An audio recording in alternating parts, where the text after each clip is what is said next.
turned over a bright metal shell that rippled when She says human longing for mystery leads to a commonality of belief in immortality. Dad's late or I'm early. Either way, I have time to scout the pens. Redemption and claustrophobia, what artists understand. Not valuing the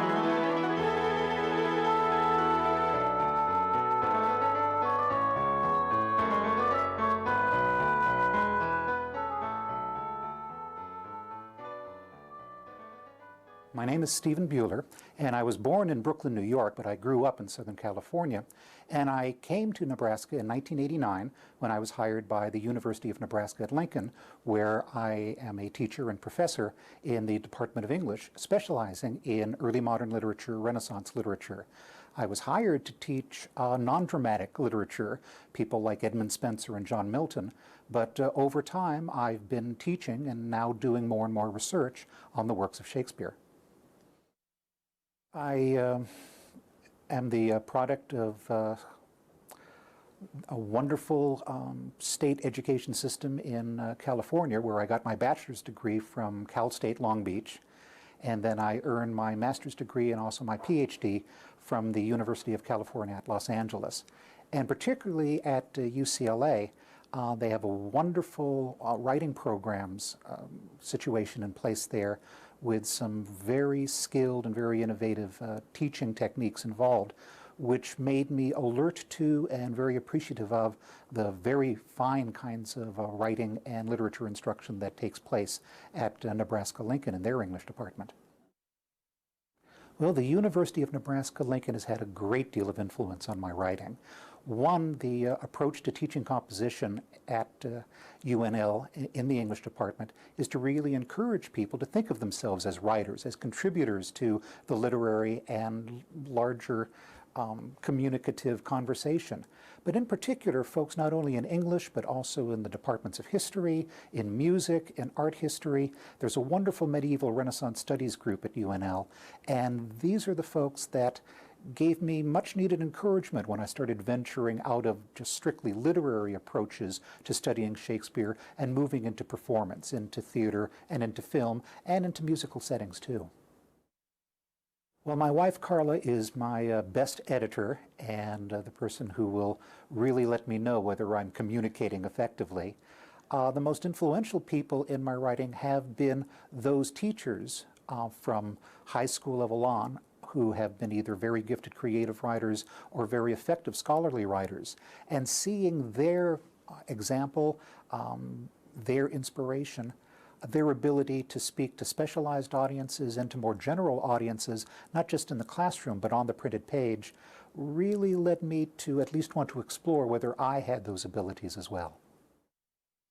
I started writing when very, very young, dabbling with poetry, with lyrics for songs, with actually opinion pieces. I still do commentaries on occasion for Nebraska Public Radio, so those early attempts did lead somewhere.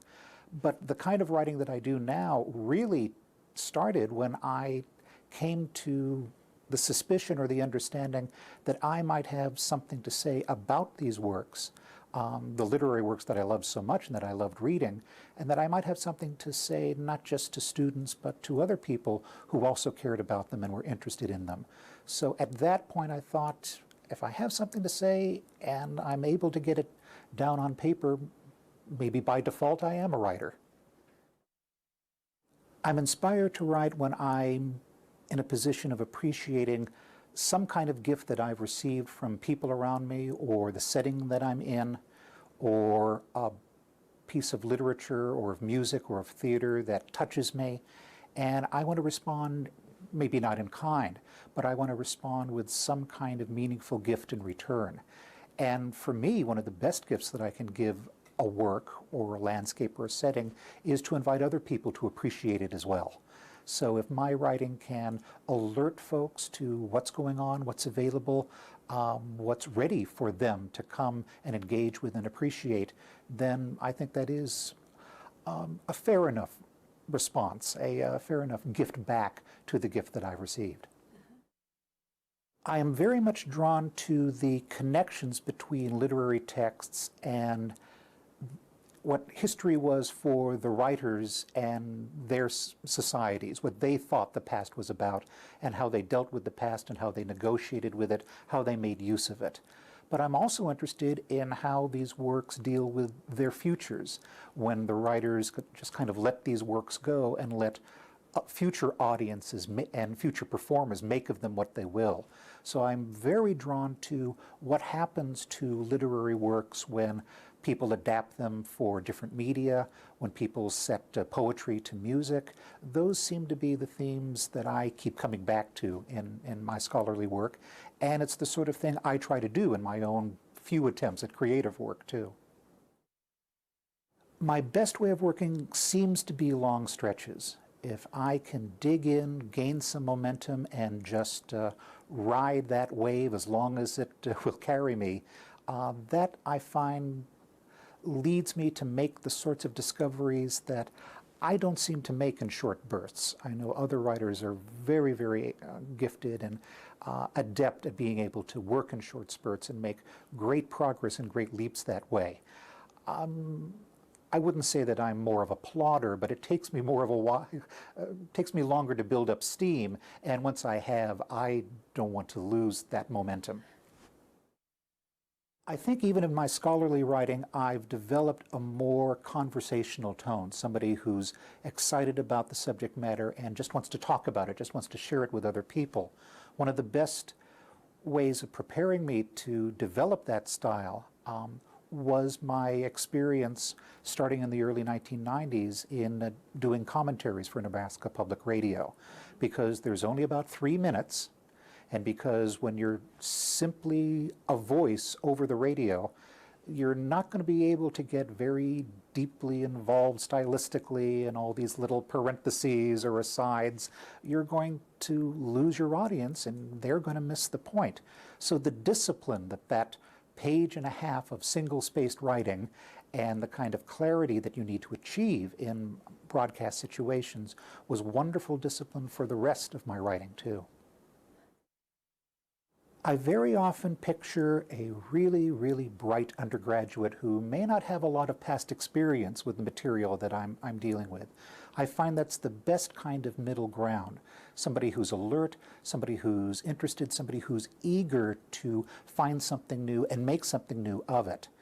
I also realize that in most of my writing, I want to reach as broad an audience as possible. I want this to be useful to my colleagues, the specialists in literature, in film, in cultural studies, but I also want to be able to speak to the individual who's seen a few Shakespeare films and would really like to find out more about how they came to be and how they work on screen.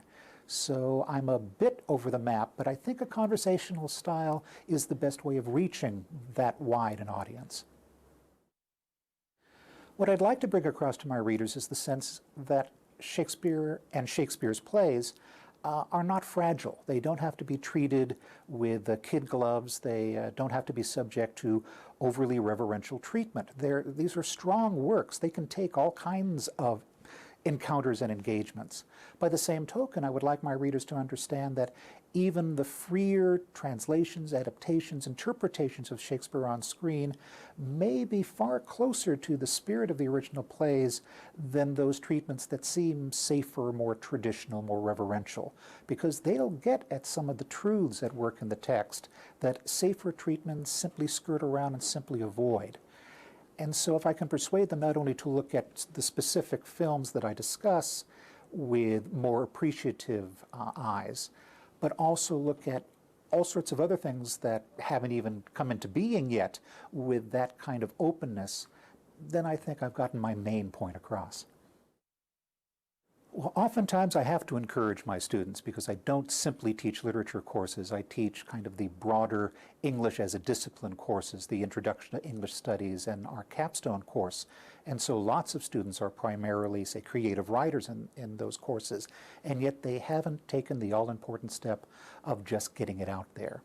And so my word of encouragement, if not wisdom, is literally have courage. Do a little bit of research. find a little or literary magazine or journal that publishes the kind of stuff you kind of do, and send it out and be prepared either for the hard knocks of advice that you may not want at first, but you can really learn from, or those wonderful affirming words of, yes, you've made it, your work will appear in print. And it does take courage, and there's no getting around that. But taking that step, which is as important in scholarly publishing as in any other kind of publishing, without that, you're never going to make any progress. And there's so much that you won't learn because then you won't receive the very good advice, the very mediocre advice, and the out-and-out bad advice that you'll get from readers and editors, and begin to learn how to distinguish between those qualities of feedback. I have a couple of projects in the work. I am trying to finish, and getting very close to, doing a study on music and the writings of the 17th century poet and political writer John Milton. Milton was very interested in music himself. His father, who was a businessman and a very successful one, was also an incredibly gifted and recognized musical composer in his time. And given that Milton's writings oftentimes have a lot of concern about relationships between fathers and sons, including heavenly fathers and heavenly sons, throwing in how important music was in the religious controversies of Milton's time, that made me think that this was very much worth exploring. What's also worth exploring to me is how Milton's words have been set to music over time. And then even the musical settings then have an additional treatment. One of the last things I've been writing about is the wonderful modern dance choreographer Mark Morris has this present-day masterpiece based on the music that Handel wrote for L'Allegro and Il Penseroso. And in many ways, what Morris is able to do with movement gets us closer to the text than what Handel does in the vocal settings of the poetry. So that's one project, and then the other project is just starting on, back to Shakespeare, and Shakespeare specifically in 20th century music, and I want to cover it all. There have been wonderful operatic versions, including Benjamin Britten's Midsummer Night's Dream. There have been wonderful pop music engagements with Shakespeare, all those rock and roll tunes dealing with Romeo and Juliet, partly inspired by West Side Story, but other things are going on. Jazz treatments, including beautiful instrumentals that Duke Ellington composed, kind of character sketches inspired by the Stratford, Ontario Festival. There is a wonderful world of musical engagement with Shakespeare and his works across the 20th century, and I'd like to be one of the first ones to try to get a handle on the whole experience. One of my earliest recollections of really loving Shakespeare was an encounter with the film version. I remember having a glorious day at the beach in Southern California, getting horribly sunburned and being unable to sleep. Salvation came in the form of the amazing 1950s MGM version of Julius Caesar with Marlon Brando as Mark Antony and with John Gielgud as Cassius and James Mason as Brutus. And amidst the pain of my discomfort from the sunburn, being absolutely astonished, not just at what these gifted actors were doing, but what was being done cinematically in bringing Shakespeare's text to life. Also, as I was learning how to be a teacher, as a high school teacher, and then also as a graduate teaching assistant later on at UCLA, I found out that film was oftentimes a very effective tool in bringing the material to students. We've changed, I think, in our culture where we don't really have the knack of translating what's on the page into some conception of performance in our minds. That's just not what we do, partly because we don't do home theatricals so much anymore or anything like that. So instead, we need some help and a range of different film interpretations, getting people to see how, oh, you can do that with that line, you can do that with that scene, and put the different interpretations together helps to inspire them to do it themselves and to come to their own interpretive decisions. Finding out that that was really useful as a pedagogical or teaching tool made me think that it might be a very useful critical tool from specialists all the way down to the interested general reader and viewer. and therefore that's the approach I try to take in the book. Good evening. My name is Joanna Lloyd, and I am curator of the Heritage Room. Welcome to the Jane Pope Geske Heritage Room of Nebraska Authors and the John H. Ames Reading Series. The Heritage Room is a special collection dedicated to preserving and promoting the works of Nebraska authors. Currently, we maintain a collection of over 12,000 volumes written by more than 3,000 published authors from Nebraska. In one way of promoting these authors, the Heritage Room sponsors the John H. Ames Reading Series. This is our 139th Ames reading. We're well established. I would like to thank the Nebraska Literary Heritage Association because it is through an endowment established through their volunteer efforts that we are able to bring you programs like these. You should feel that you can come in to visit our collection during regular public service hours for individual tours or to enjoy the Heritage Room as a reading room where anyone who is interested can come in and read from our collection. Our reader tonight is Steve Buhler, who is a professor of English at UNL. He was born in Brooklyn, New York, received his PhD from UCLA, and came to Nebraska to UNL in 1989. I remember him from UNL, for I thought that he was especially good with students at a time that I didn't know his work. Now I found that he has won a major teaching award and has in these 10 or 12 years published articles, chapters of books, and last year a comprehensive work on Shakespeare in the cinema, Ocular Proof, a book to welcome here. Most of us know some Shakespeare. Most of us have thought some about film. The combination suggests that we will enjoy this presentation with this combination of knowledge, writing, theater, and film. Let me introduce you to Steve Buhler.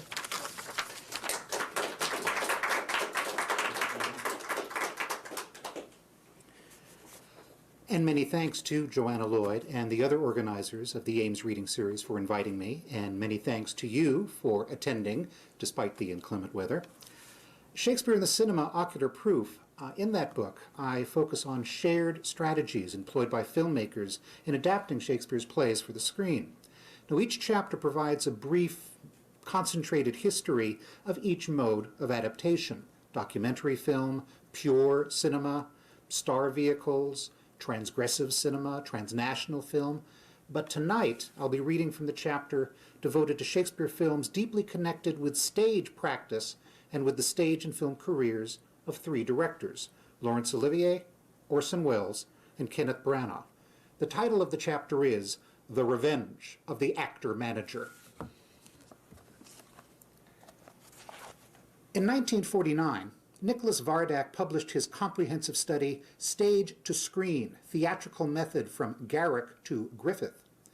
Vardak traces the development of what he terms the realistic romantic cycle from its origins in David Garrick's 18th century experiments in naturalistic representation to its apotheosis in the spectacle filmings associated with D.W. Griffith. At the time, Vardak wondered if pictorial theater and its traditions had simply exhausted themselves. He did not foresee how developing technologies for the camera and later for the computer would extend the life, if not always the vitality, of the blockbuster spectacle. He also overlooked how other aspects of theatrical tradition could be incorporated into film and its creation. David Garrick was one of the first in a long line of actor-managers, star performers who essentially ruled over their production companies offstage as well as on. They decided the interpretive strategies, such as pictorial realism, that held sway through the 18th and 19th centuries. The waning of the tradition in the 20th century is captured on stage and screen in Ronald Harwood's The Dresser, which is based on his experiences as part of Donald Wolfett's theatrical company.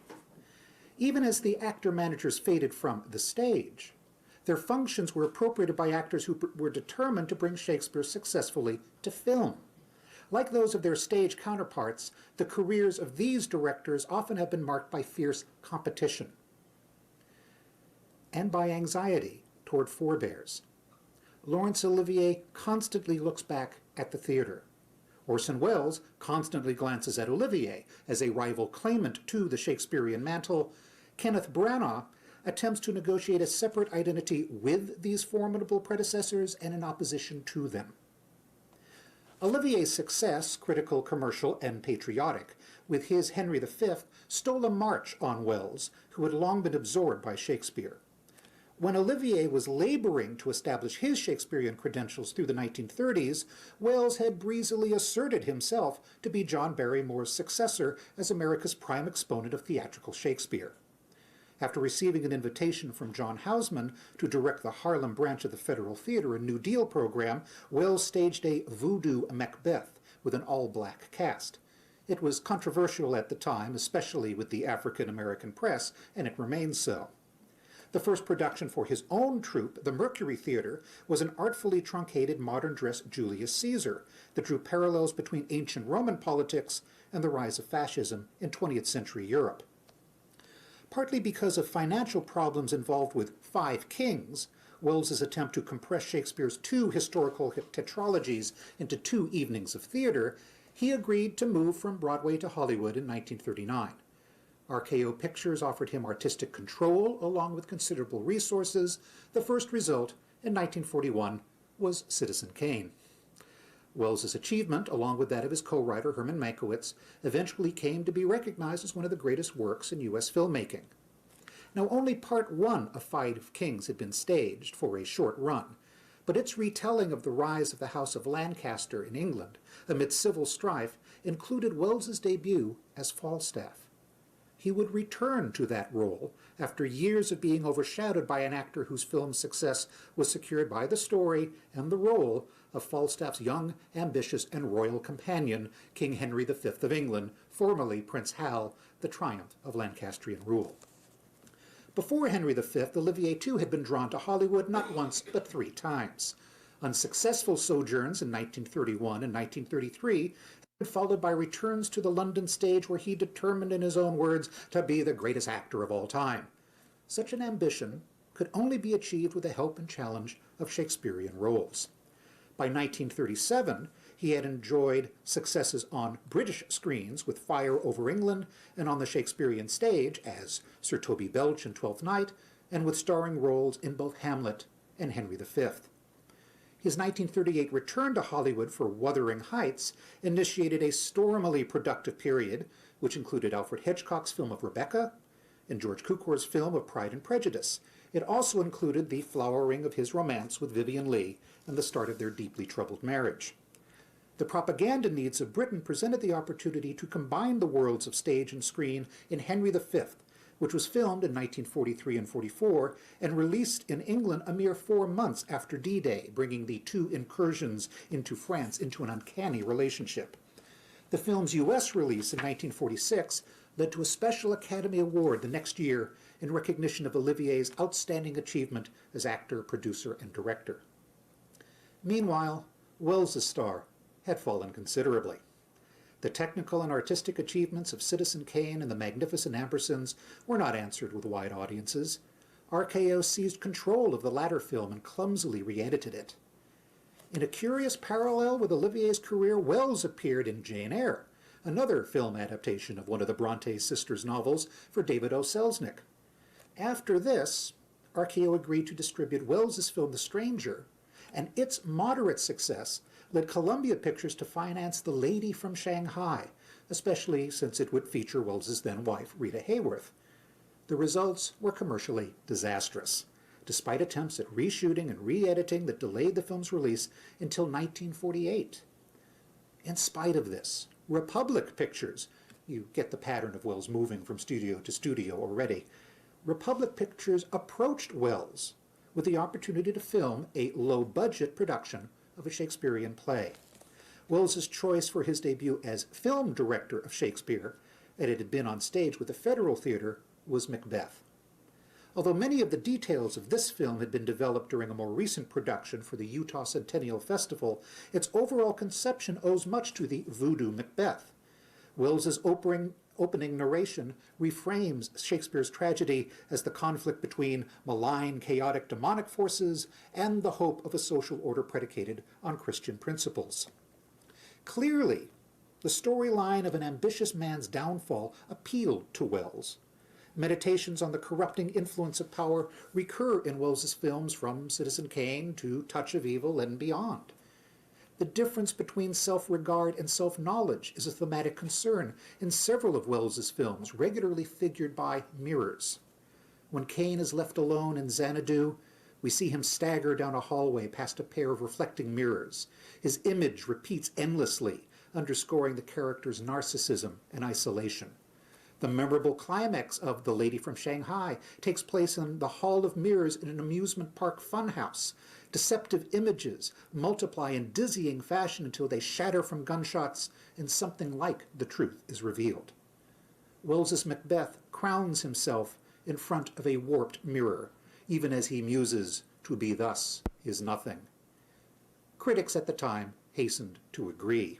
They were irked not only by the film's technical flaws, such as a frequently incomprehensible soundtrack, but also by what was seen as Wells's egotism. The scholar Michael Anderegg has noted the sharp contrast, for example, between Life magazine's coverage of Wells's alleged meddling with Shakespeare and its celebration of Olivier's perceived service to both the text and the public in his Henry V. Oliviers Hamlet was also widely hailed.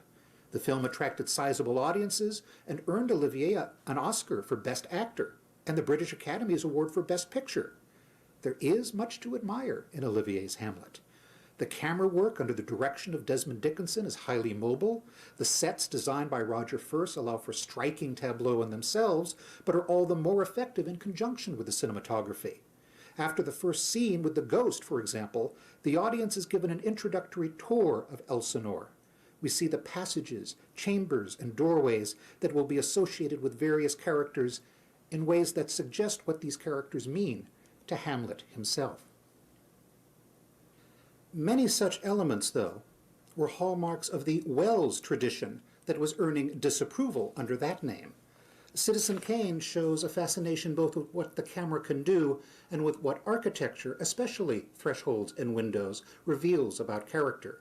The sequence with Susan, played by Dorothy Commongore, increasingly focuses on her being swallowed up by Xanadu and pivots on her leaving Kane, framed by a doorway as she resolutely walks down a corridor and out of his life.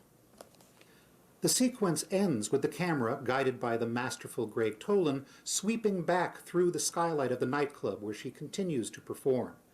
The film opens and closes with shots of Kane's would-be castle, shrouded first with mist and then at the end by smoke from all of Kane's possessions, including Rosebud, not considered worth selling. At the start, after pulling in to see curious fragments of Kane's estate, the camera enters the castle and we see Kane's death. At the end, a crane shot pulls back farther and farther in a self-consciously doomed attempt to suggest the sum of Kane's life. Oliviers Hamlet also begins and ends with its main character's demise, with the prince's body first appearing on the battlements of Elsinore and, much later, after the catastrophic duel with Laertes, carried ceremoniously to the same spot.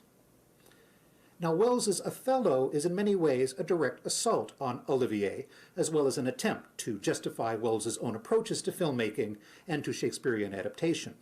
His Macbeth had suffered in comparison to Olivier's Henry V and Hamlet to such a degree that Hollywood interest in Wells's Othello was withdrawn back in 1948, initiating years of duplicitous start-and-stop, sometimes manic fundraising efforts that marked the production.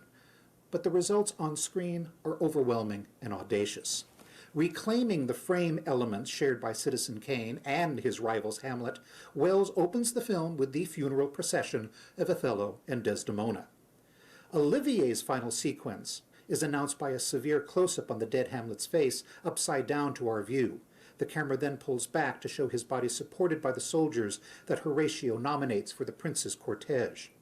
The film ends with silhouettes of the procession carrying Hamlet up to the tower where he had encountered the ghost and pondered to be or not to be. Wells's Othello begins where Oliviers Hamlet leaves off.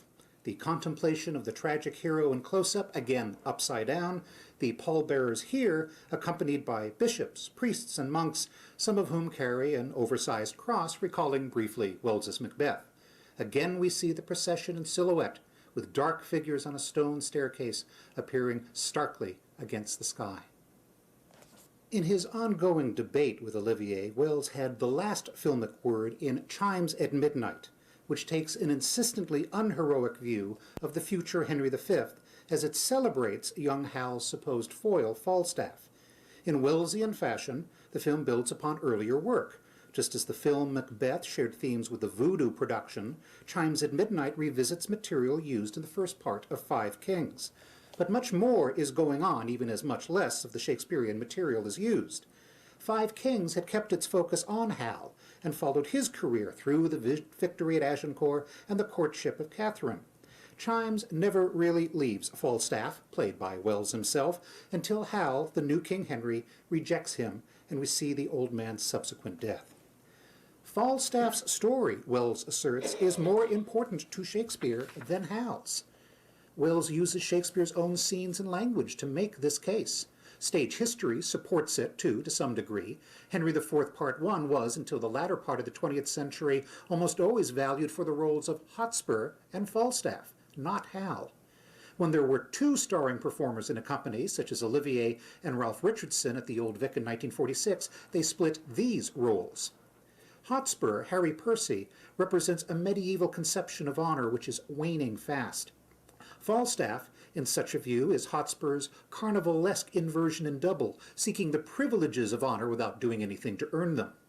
With Hotspur's scenes drastically reduced in Wells's film, his Falstaff can take on greater significance. That significance has changed as well as increased in Wells's interpretation. Troubling elements of Falstaff's character, such as his selfish exploitation of associates and subordinates, virtually disappear. Perhaps in identifying so strongly with the role, Wells simply did not see them as vices or even flaws. But what remains is the vital celebratory aspect of Falstaff and what he comes to represent, all of which is exploited and abandoned by Prince Hal, as Wells explained in an interview given shortly after the film's release. And this is a quote from Wells, who said, "Falstaff is a man defending a force, the old England, which is going down. What is difficult about Falstaff, I believe, is that he is the greatest conception of a good man, the most completely good man in all drama. The film was not intended as a lament for Falstaff, but for the death of Merry England. Merry England as a conception, a myth, which has been very real to the English-speaking world and is to some extent expressed in other countries of the medieval epoch, the age of chivalry, of simplicity, of Maytime, and all that. It is more than Falstaff who is dying. It's the old England dying and betrayed." And if that seems a bit extravagant, those of you who've read Harold Bloom's Shakespeare, The Invention of the Human, might recognize that Bloom feels much the same way about Falstaff. I think Bloom, too, came under Wells's spell, as later did Branagh. In the early stages of the film's development, that betrayal was to have been marked by the assassination of Richard II after Hal's father has seized the throne. Wells eventually decided that the new political climate could be communicated sufficiently through a voiceover from Holinshed's Chronicles, read by Ralph Richardson, and by the depiction of Henry IV, played with icy disdain by John Gielgud. A new breed has taken over as the old order passes. Now, in that interview that I just read from, the interviewers, Juan Cobos and Miguel Rubio, observed to Wells that he had already presented the same story, in effect, in The Magnificent Ambersons. But he also presents a very different story from the one Olivier had told. Both Olivier's Henry V and Wells's Chimes at Midnight pivot on a battle, but the presentation of warfare contrasts sharply. Olivier captures the color and pageantry of a medieval tournament, beginning with a French nobleman being lowered by a winch onto his horse amid bright banners. A few more realistic elements do emerge. The mud of Agincourt appears, briefly. The technological importance of the English longbow is presented, which is something Shakespeare avoids. Atrocities visited upon non-combatants by the French are depicted, although Shakespeare highlights the savagery committed on both sides. despite all this, the myth of Merry England is alive and well in Olivier's presentation of English soldiers surprising French horsemen by dropping from tree branches like Robin Hood's men. Finally, the battle in Olivier's presentation is decided by one-on-one combat between the English king and the Constable of France. Henry loses his sword, but with his armored fist knocks the constable off his horse, so there is no need for the king to ask the French herald if he comes again to inquire for ransom or whether the English have actually won. Olivier's Henry already knows when the joust is over that the battle and the war are won. Wells, in his presentation of the Battle of Shrewsbury, from Henry IV, Part 1, begins with a brief visual quotation from Olivier as knights are lowered by ropes onto their saddled horses, but there are no bright colors in Wells's black and white film. There is no bright music to match William Walton's score for Olivier. Throughout the battle we hear trumpet, drum, and unearthly singing, constantly overwhelmed by physical sounds of war. The scholar Bridget Gellert-Lyons has sagely connected Wells's battle sequence with the changed perspective of the 1960s, when anti-war feeling and representations of all war as absurd were common. It is important to note that Wells is not debunking Olivier exclusively here, just as it's important to note that Olivier truly believed that his presentation of Henry's famous victories could inspire his fellow citizens in the cause of their nation's survival. But Wells is also blaming Olivier for promoting a false view of war and of Shakespeare. He provides a corrective both wordlessly and with Shakespeare's language. The sights presented by over 200 separate cuts eloquently communicate the senseless horrors of war. There is no sense of direction, no clear sense of whose soldiers these are. Wells provides brief glimpses of hand-to-hand combat, but these encounters are anything but chivalrous, and they result not in victory, but in agony. Shakespeare provides a one-on-one fight between Hal and Hotspur, but Wells presents the prince's survival as a matter of luck, not providence, not even honor. Wells's Falstaff, lying nearby, cannot continue to counterfeit his own death to play possum convincingly as his labored breath is visible in the chilly air. Hal is affronted, perhaps a bit amused by the imposture, and leaves.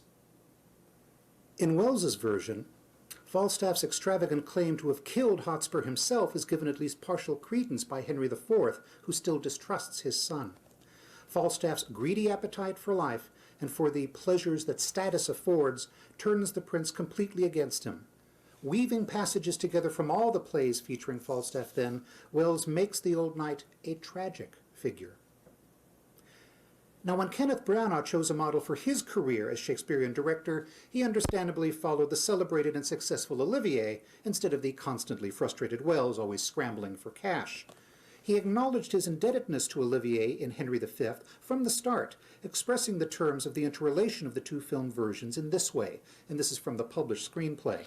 And Branagh said, "Although Olivier's film had been welcomed and celebrated as part of the war effort, its seeming nationalistic and militaristic emphases had created a great deal of suspicion and doubt about the value of Henry V for a late 20th century audience."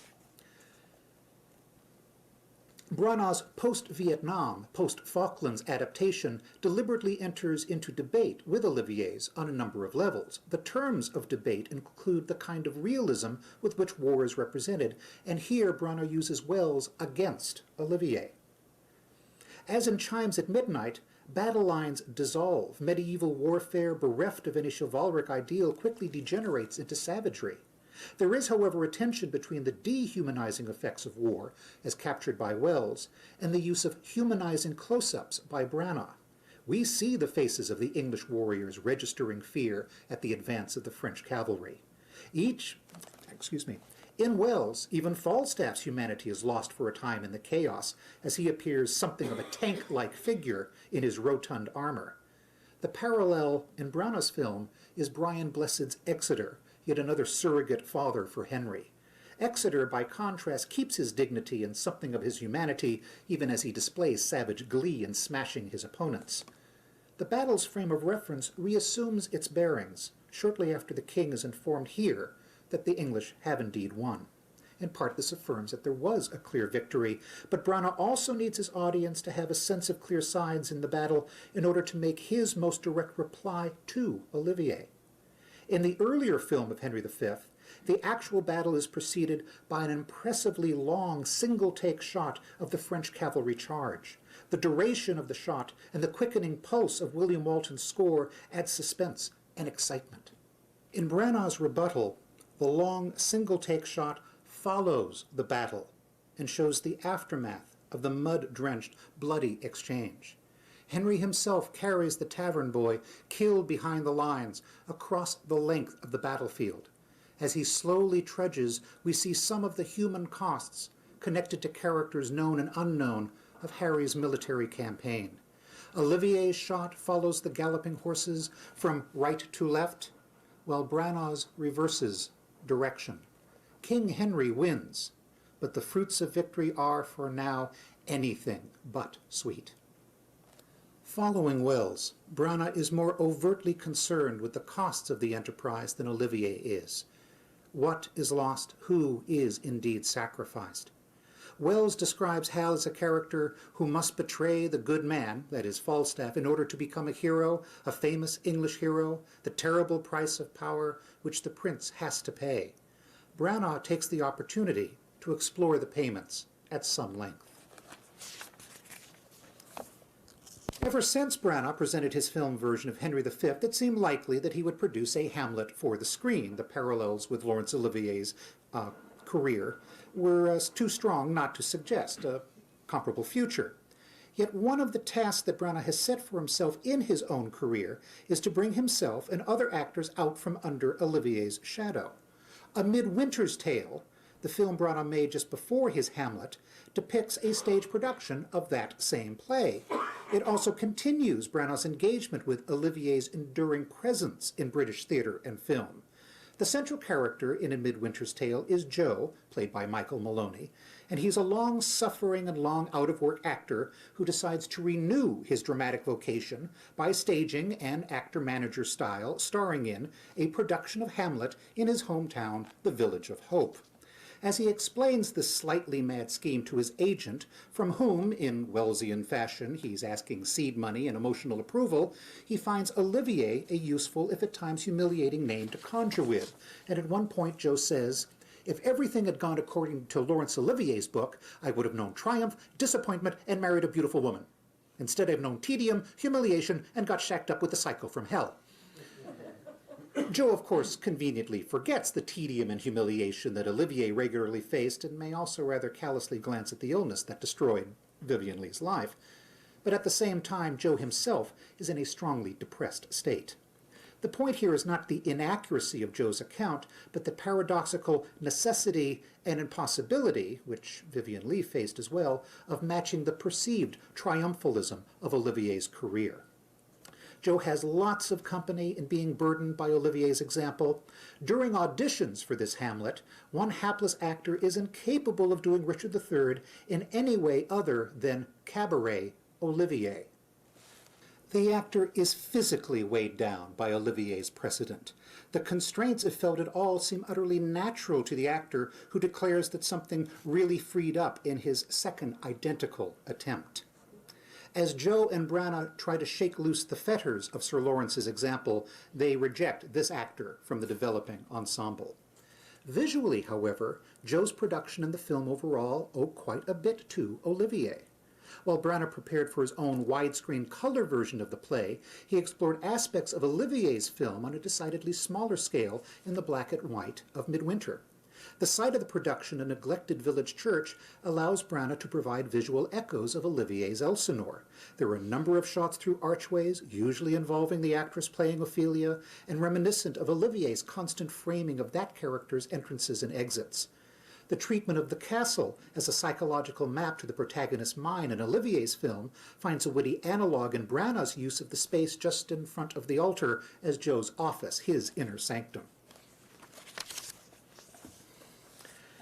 There are some acknowledgments of Olivier's Hamlet along the way in Branagh's own film version of that play. For example, the bleached hair and the restlessly moving camera. Elements borrowed from Olivier's Richard III are also evident.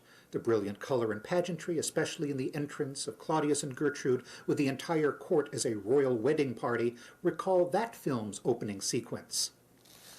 Orson Welles, though, almost literally haunts Branagh's Hamlet in the person of Brian Blessed, who plays the ghost. A monumental statue of old Hamlet comes to life like the Commendatore in Mozart's Don Giovanni before Horatio and the guards. The image of a massive figure in armor recalls Blessed as Exeter at Henry V, and that figure's suggestion of the ponderous presence of Welles's Falstaff at Shrewsbury. Time and again, this ghostly vision imposes its view of things upon the audience and ultimately upon young Hamlet. When Branagh's prince is finally confronted by his father's spirit, the camera initially reassumes the ghost's perspective, but then quickly cuts to the ghost's eyes, described in the published screenplay as piercing blue and a strangely pale color on screen. The ghost's eyes and words shape Hamlet's imagination. In an earlier scene, Hamlet tells Horatio, "My father, methinks I see my father." When a startled Horatio asks where, he replies, "In my mind's eye." It is the mind's eye which creates and contemplates what Hamlet believes his father desires him to see. The audience follows suit. When the ghost fears that the coming morn will call him away before he can deliver his message, he turns directly toward the camera. "Brief let me be," he insists, and Blessed's voice races us through old Hamlet's account, commenting on the otherwise silent version the screen offers. His judgment is also delivered directly to us. Oh horrible, most horrible. Quick cuts move back and forth between Blessed's blue eyes and Branagh's in extreme close-up. The capacity for vision is physically exchanged. When the ghost later returns, its vision will have triumphed, and Welles's vision will assert itself. After Polonius's death, Hamlet continues to chide Gertrude for her marriage with Claudius. As in the playtext and in other versions, old Hamlet interrupts his son's verbal assault. Following the stage direction given in the first quarto, Branagh's ghost appears while in the intimate space of Gertrude's private chamber in his dressing gown. But the costume for Blessed looks more like a shroud, or like the monastic robes assumed by Falstaff and company for the Gad's Hill robbery in Chimes at Midnight. When we see the ghost's weary eyes in that setting, we discover that the walls of Gertrude's chamber have been painted the same pale shade of blue. At the scene's conclusion, Hamlet drags the body of Polonius away, leaving a vast dark pool of blood. The shot is taken from a very low angle, with the blood foremost and the sobbing Gertrude behind it. This Citizen Kane-like shot is positioned to reveal the unearthly blue once more. One more visual recollection of Wells should be noted. When Fortinbras makes his conquest of Elsinore, in this version, his assaulting army smashes all the windows in the great hall, a room dominated by mirrors. Into one of these mirrors, and indeed through it, Branagh delivers his version of the to-be or not-to-be speech, not only to himself in soliloquy and to us, but also to Claudius and Polonius, who are keeping watch on him. After Hamlet realizes that Ophelia is a party to a surveillance, he presses her face against the one-way glass. The subsequent allusion to the lady from Shanghai, when the windows are shattered, indicates that Ophelia, like the title character in Welles's film, has been caught up in deceit and destroyed by it. In Branagh's Hamlet, all of Elsinore has been a hall of mirrors, one apparently of old Hamlet's making. Young Fortinbras revenges his father's death and defeated old Hamlet's hand by breaking all the illusions of his reign and his dynasty. Branagh suggests that Hamlet is a faithful son to a possibly faithless father. The film's last image is not of young Hamlet in state, and here too Branagh earlier subverts his predecessors by letting us face the dead prince. Instead, the last image is of the monumental statue being broken to pieces by Fortinbras's men. The Wellesian head hits the ground to, as the published screenplay says, obliterate the name Hamlet forever as we fade to black. The old story is told once more about the old order passing, but this time with little regret. Thank you for your attention.